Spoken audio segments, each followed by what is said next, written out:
Hi friends, welcome to Sunitha kitchens. ఈరోజు మన ఛానల్లో ఈవినింగ్ టైంలో క్విక్గా తయారు చేసుకునే ఒక స్నాక్ రెసిపీ గురించి తెలుసుకుందామండి.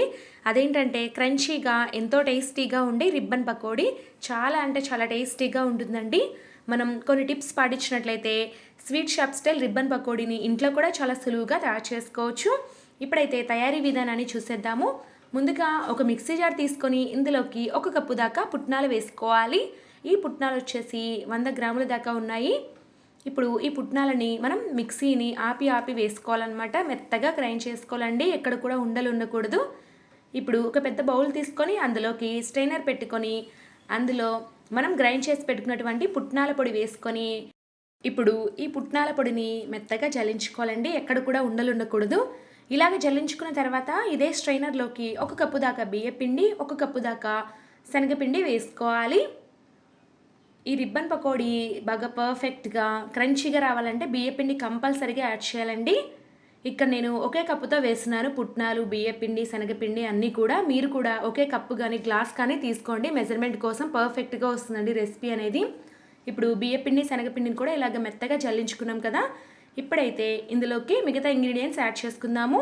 ముందుగా 1 టీ స్పూన్ దాకా వాము వేసుకోవాలి. అలాగే 1 టేబుల్ స్పూన్ పైన నువ్వులు యాడ్ చేస్తున్నాను. నువ్వులు యాడ్ చేయడం వల్ల ఫ్లేవర్ చాలా బాగుంటుంది. అలాగే 1 టేబుల్ స్పూన్ పైన కారం, రుచికి సరిపడా ఉప్పు వేసి ఇప్పుడు బాగా కలుపుకుందాము.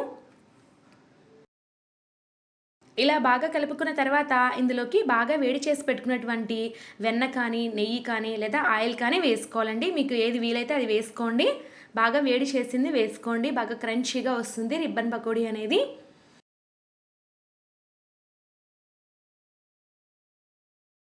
మనం వేసిన బటర్ అంతా కూడా ఆయిల్లో కలిసిపోయింది కదా. ఇప్పుడు కొద్దిగా నార్మల్ వాటర్ని యాడ్ చేస్తూ కొంచెం సాఫ్ట్గా కలుపుకోవాలి. అలాగే మరీ గట్టిగా కూడా ఉండకూడదండి. ఈ పిండి మరీ సాఫ్ట్గా ఉన్నా సరిగ్గా రాదు పకోడీ అనేది, అలాగే మరీ గట్టిగా ఉన్నా కూడా సరిగ్గా రాదండి. చూస్తున్నారు కదా, ఇక్కడ చూస్తున్న కన్సిస్టెన్సీ ఉండాలండి మనకి రిబ్బన్ పకోడీకి.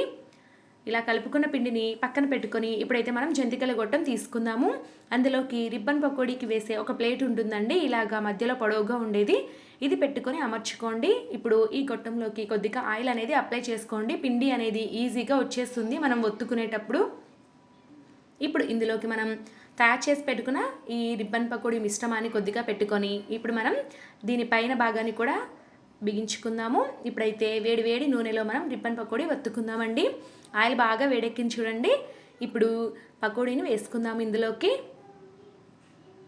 ఇలాగా పకోడీని వేసుకున్న తర్వాత ఫ్లేమ్ని మీడియంలోకి టర్న్ చేసుకొని వేయించుకోండి. ఒక 2 నిమిషాల తర్వాత ఈ పకోడీని రెండో వైపుకి ఫ్లిప్ చేసుకొని అటువైపు కూడా బాగా క్రంచీగా అయ్యేంత వరకు వేయించుకోండి. లైట్గా కలర్ చేంజ్ అయితే సరిపోతుందండి, మరి గోల్డెన్ బ్రౌన్ కలర్ అయితే అవసరం లేదు. చూస్తున్నారా, కాసేపటి తర్వాత చూస్తే మంచి కలర్ వచ్చేసిందండి. ఇప్పుడు వెంటనే కిచెన్ టిష్యూలోకి తీసేసుకుందాము. ఇప్పుడు మిగతా పిండిని కూడా ఇలాగే మనము రిబ్బన్ పకోడీలా వేసేసుకోవాలి. అంతేనండి, ఎంతో క్రిస్పీగా టేస్టీగా ఉండే రిబ్బన్ పకోడీ రెడీ అయిపోయింది. నేను మిగిలిన పిండిని కొన్ని చక్రాలు కూడా తయారు చేశాను. చాలా అంటే చాలా క్రంచీగా వచ్చాయండి. పిల్లలు పెద్దలు ఎవరైనా కూడా లైక్ చేస్తారు ఈ విధంగా క్రంచీగా ఉంటే. సో ఫ్రెండ్స్, చూసారు కదండి, ఈ స్నాక్ రెసిపీ కనుక మీకు నచ్చినట్లయితే ఖచ్చితంగా ఈ వీడియోని లైక్ చేయండి. అలాగే మీరు ట్రై చేసి ఏ విధంగా వచ్చిందనేది కామెంట్స్లో తప్పకుండా తెలియచేయండి. Thank you for watching.